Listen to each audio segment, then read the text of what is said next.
हाँ बच्चों, लेक्चर 4 हमारा रिफ्लेक्शन ऑफ लाइट का। इससे पहले हमारा 3 लेक्चर हो गया है और थोड़ा सा टेक्निकल इश्यू आ गया था एंड में लेक्चर 3 में। तो यहाँ पे हमारा टॉपिक रह गया। जनरली मैं कोई भी वीडियो में, कोई भी सेशन में एक पूरा टॉपिक कंप्लीट करना चाहता हूँ ताकि वो फिर वो टॉपिक कवर हो जाएगा तो अगला नया एक फ्रेश टॉपिक कंसिडर कर सकते हैं उसी चैप्टर का।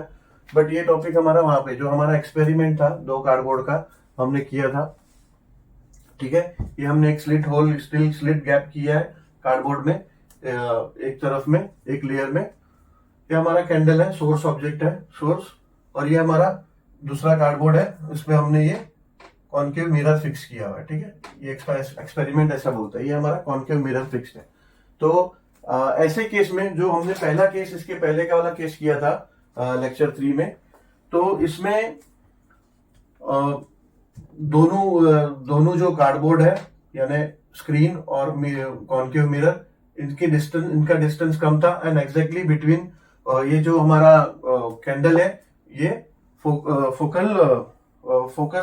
फोकस पॉइंट के पास में था। बट अभी जो सेकेंड एक्सपेरिमेंट में, इसमें हमें स्क्रीन को थोड़ा और डिस्टेंस बढ़ाना है, डिस्टेंस नोट करना है, परपेंडिकुलर एग्जैक्टली पीछे जाना है मिरर से थोड़ा दूर। और सोर्स है जो हमारा ऑब्जेक्ट, जो है सोर्स ऑब्जेक्ट, ये हमको ऐसे रखना है ताकि वो एग्जैक्टली फोकल लेंथ के ट्वाइस उसका डिस्टेंस हो, ठीक है। स्टेटमेंट क्या बोल रहा है? स्टेटमेंट बोल रहा है कि now move the source away from the mirror so that the distance between two is greater than twice the focal length of the mirror, ठीक है।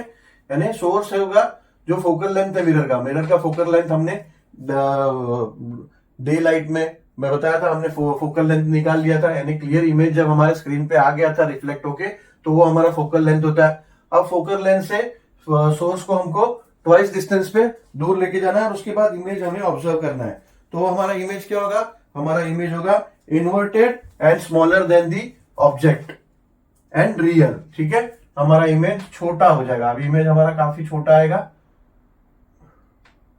लगभग ऐसा इतना छोटा आएगा और इन्वर्टेड होगा, ठीक है, उल्टा होगा। और रियल इमेज होगा, ठीक है। रियल और वर्चुअल क्या है, ये हमारा टॉपिक हो चुका है। रियल इमेज क्या है, वर्चुअल इमेज क्या है। वर्चुअल इमेज वो इमेज है जो हम ऑब्जर्व करते हैं मिरर में और जो रिफ्लेक्शन से हम उसको रिफ्लेक्शन लाइट से फॉर्म नहीं कर सकते बिकॉज जब हमारा इंसिडेंट रे प्लेन मिरर में हिट करता है, प्लेन मिरर नाम में बात कर रहा हूं वर्चुअल इमेज समझाने के लिए। प्लेन मिरर में जब हमारा इंसिडेंट रे हिट करता है और जब रिफ्लेक्ट करता है तो उसका रिफ्लेक्टेड रे जो है एक दूसरे को इंटरसेक्ट नहीं करते, मिलते नहीं है, इसलिए रियल इमेज फॉर्म नहीं होता है। इसके लिए उसको वर्चुअल इमेज बोलते हैं। बट कॉन्वेक्स कॉन्केव में ऐसा नहीं है। ऑब्वियसली हमको हम अपना रियल इमेज फॉर्म कर सकते हैं, ठीक है।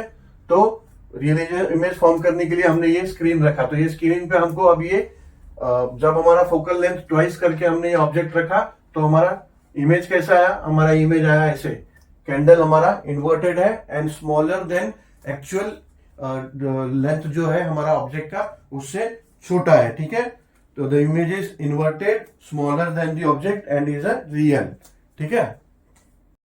तो अब हम समझते हैं कि images formed by concave mirror, यानी इमेजेस कैसे कैसे फॉर्म होंगे कॉन्केव मिरर्स में, कॉन्केव मिरर्स के रिफ्लेक्शन द्वारा।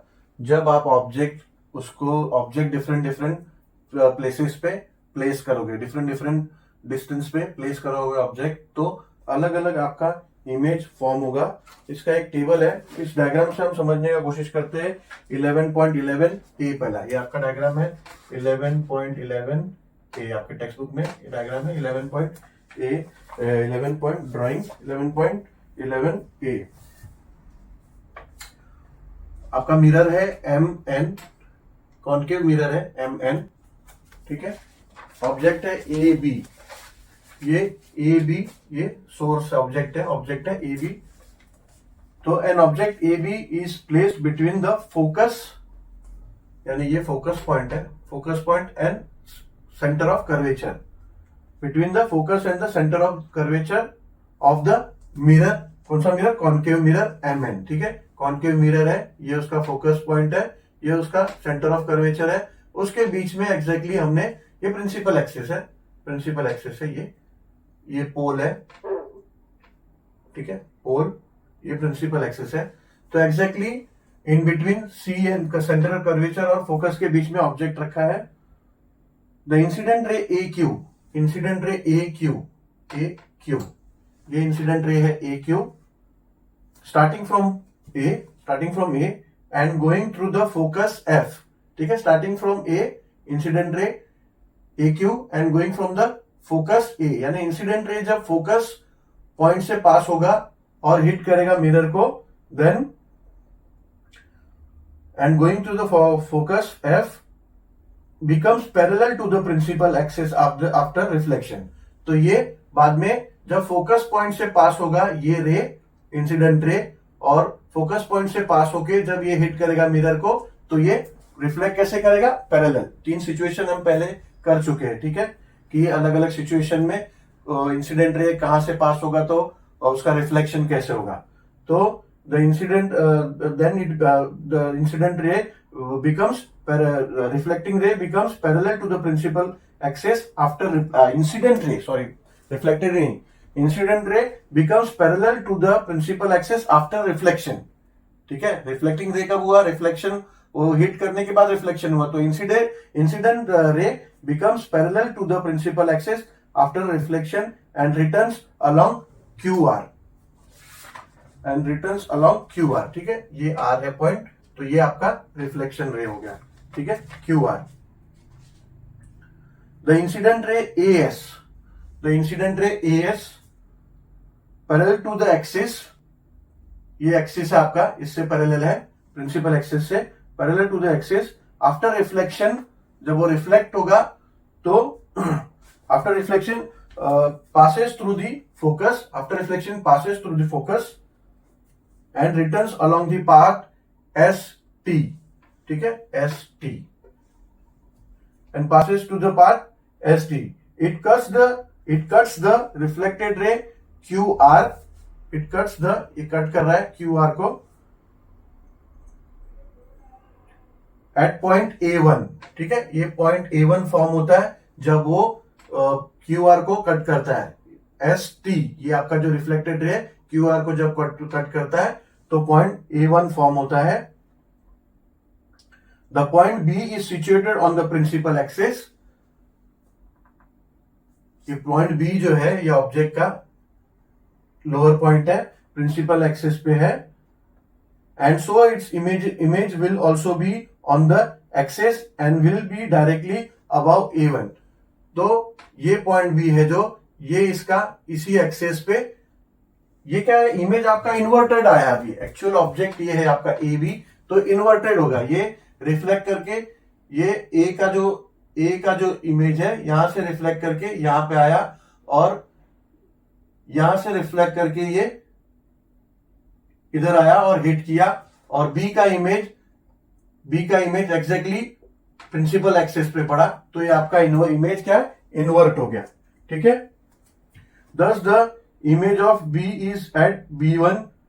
the image of points A1 and B1 will be formed between points A1 and B1। thus the image of the object AB is A1 and B1। तो ये image है आपके object का, और अभी आप देख सकते हो कि it is inverted and larger than the length of the source. ठीक है, ये नेक्स्ट ड्राइंग है 11.11b। ठीक है, 11.11b। इस ड्राइंग के मदद से अब हम समझने की कोशिश करते हैं image found by concave mirrors. ठीक है, in figure 11.11b an object AB is placed between the pole and focus of the mirror. ठीक है, ये आपका मिरर है MN, ये पोल है आपका, पोल है और ये फोकस पॉइंट है। ऑब्जेक्ट ये रखा है in between focus and the pole. ठीक है, ऑब्जेक्ट प्लेस किया है इसके बिटवीन में, pole and focus of the mirror. The incident ray AQ is parallel to the principal axis. ठीक है, ये प्रिंसिपल एक्सिस है आपका, तो ये बेसिकली ये ऑब्जेक्ट है आपका AB। तो यहां से जब इंसिडेंट रे AQ पास हो रहा है और आपके हिट कर रहा है आपके मिरर को, AQ is and is parallel to principal axis, parallel है। And the incident ray AS is in the direction joining A with the centre of curvature, ठीक है। ये इंसिडेंस रे ए एस है, ठीक है। ये अभी आप ये एरो मत देखो क्योंकि वो ऐसे ही रिफ्लेक्ट किया है इसलिए वो एरो मारा है, वो बाद में एरो करता हूं मैं, नहीं तो अभी कंफ्यूज होगा। तो ए एस इंसिडेंस रे जो ए एस है, ऑब्वियसली लाइट तो हर जगह स्प्रेड होता है, तो एक ये पैरेलल एक्सिस के पैरेलल में हिट करेगा अगर मिरर को, ठीक है। और ए एस जो इस तरह से हिट करेगा मिरर को, जो सेंटर ऑफ कर्वेचर की तरफ भी आ रहा है, ठीक है। And the incident ray A S is in the direction joining A with the centre of the curvature. The figure shows how this rays get reflected and form the image A1 and image A1 B1 of the object, ठीक है। तो ये क्या होगा, S जब ये mirror को hit करेगा तो ये बाद में ये वहीं से ऐसे रिफ्लेक्ट भी सेम पाथ को वो यूज करेगा रिफ्लेक्ट करने के लिए। और जब इसके दोनों इस रिफ्लेक्टेड रे को, ये जो रिफ्लेक्टेड रे है और ये वापस ये भी एएस का रिफ्लेक्टेड रे है, इसको जब आप एक्सटेंड करोगे तो ये पॉइंट, ये दोनों रिफ्लेक्टेड रे को एक्सटेंड करोगे तो इस पॉइंट पे आएगा A1 पे, ठीक है, A1। और सेम इसके पहले के ड्राइंग में हमने किया था कि जो B है ये प्रिंसिपल एक्सिस पे है, तो उसका B1 ये प्रिंसिपल एक्सिस पे ही उसका B का इमेज आएगा और ये B1 हो जाएगा, ठीक है। तो the image is behind the mirror, ठीक है। तो ऐसे पोजीशन में जब आपका ऑब्जेक्ट फोकस और पोल के बिटवीन में होगा तब आपका इमेज कैसे आएगा, इमेज आपका इरेक्ट होगा, ठीक है, इन्वर्टेड नहीं होगा। इससे पहले हमने किया इरेक्ट था, ये अब हमारा इन्वर्टेड इमेज था, अब ये हमारा इरेक्ट यानी सीधा इमेज आएगा। तो image and the image is behind the mirror, यानी वो आपको फील होगा कि मिरर के बिहाइंड में, मिरर के अंदर आपको इमेज दिखेगा। Image is behind the mirror, erect and larger than the object, ठीक है। ये ऑब्जेक्ट देखो कितना है, इतना छोटा है, मगर हमारा रिफ्लेक्टिंग इमेज क्या आया, वो लार्जर देन द इमेज आया, actual larger than the object आया, ठीक है। ऑब्जेक्ट का इमेज कितना आया, हमारे एक्चुअल ऑब्जेक्ट के लेंथ से ज्यादा आया, ठीक है। तो it means that the image is larger than the object in this case. This image is behind the mirror, erect and larger than the object as the reflected rays do not actually meet, ठीक है। अभी reflected race कौन से है, ये हमारा एक तो रिफ्लेक्टेड रेस है और ये हमारा रिफ्लेक्टेड रेस है, तो ये एक्चुअली में मीट नहीं कर रहे हैं, ठीक है।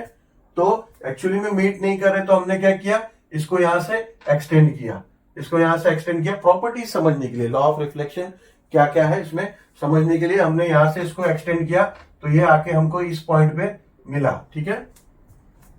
As the reflected rays do not actually meet but appear to come together behind the mirror, इस केस में एक्चुअली रिफ्लेक्टेड रे मीट नहीं करती है बट वो अपियर होता है कि मिरर के बिहाइंड से आ रहा है, ठीक है, reflection, that's why behind the mirror, hence the image is virtual image, ठीक है। वर्चुअल इमेज हम ऑलरेडी कर चुके हैं कि जब दो रिफ्लेक्टेड रेस एक दूसरे को नहीं मिलते तो then that image is virtual and it is not real, ठीक है। The position and type of the image produced by concave mirror when an object is placed at different distances from it are given in the following table। अब हम table करेंगे, उस table के द्वारा find करेंगे कि पोजीशन और type of the image कैसे प्रोड्यूस होते हैं कॉन्केव मिरर द्वारा जब ऑब्जेक्ट को हम डिफरेंट पोजीशन पे प्लेस करते हैं तब, ठीक है। ये टेबल है images formed by concave mirrors, यानी अगर ऑब्जेक्ट को आप डिफरेंट पोजीशन पे प्लेस करोगे तो इमेज का पोजीशन क्या आएगा, इमेज कहां पे मिलेगा और नेचर क्या होगा इमेज का और साइज क्या होगा इमेज का, ठीक है। अगर आप ऑब्जेक्ट को बिटवीन पोल एंड फोकस में प्लेस करोगे तो पोजीशन आपका बिहाइंड द इमेज, आपको ऐसा अपीयर होगा कि उसका इमेज का पोजीशन बिहाइंड द मिरर है और वो इमेज कैसा होगा, इरेक्ट एंड वर्चुअल होगा, ठीक है। इरेक्ट एंड वर्चुअल, इरेक्ट होगा और वर्चुअल होगा, और साइज क्या होगा, मैग्नीफाइड। अगर पोजीशन ऑब्जेक्ट का पोजीशन हम अगर प्लेस करेंगे फोकस पॉइंट पे तो पोजीशन ऑफ इमेज क्या होगा, इमेज का पोजीशन एट इंफिनिटी होगा, इंफिनिटी माने एग्जैक्ट एग्जैक्ट पोजीशन कहाँ पे उसका फॉर्म होगा वो पता नहीं, पर कहीं तो फॉर्म होगा, ठीक है। एग्जैक्ट डिस्टेंस उसका पता नहीं है कि कहाँ पे फॉर्म होगा। नेचर क्या होगा उसका, इन्वर्टेड रियल, ठीक है। इन्वर्टेड क्या है आपको पता है अभी, और रियल इमेज होगा। साइज होगा वेरी लार्ज। अगर फोकस पॉइंट और सेंटर ऑफ कर्वेचर के बिटवीन में रखा तो बियॉन्ड द उसका पोजीशन, इमेज का पोजीशन क्या होगा, beyond the centre of curvature. Nature क्या होगा, inverted, real and magnified. Fourth situation, अगर आप ऑब्जेक्ट को at the centre of curvature पे रखोगे तो पोजीशन ऑफ इमेज क्या होगा, पोजीशन ऑफ इमेज भी होगा at the centre of curvature. Nature of image होगा उसका inverted, real and size of image होगा सेम एज द ऑब्जेक्ट, ठीक है। ऐसे ही फिफ्थ सिचुएशन, अगर ऑब्जेक्ट को आप प्लेस करोगे beyond the centre of curvature, यानी सेंटर ऑफ कर्वेचर के पीछे, बियॉन्ड, तो उसका पोजीशन, जो इमेज का पोजीशन है वो होगा between the centre of curvature and focus. Nature होगा इन्वर्टेड, रियल एंड साइज होगा डिमिनिश्ड।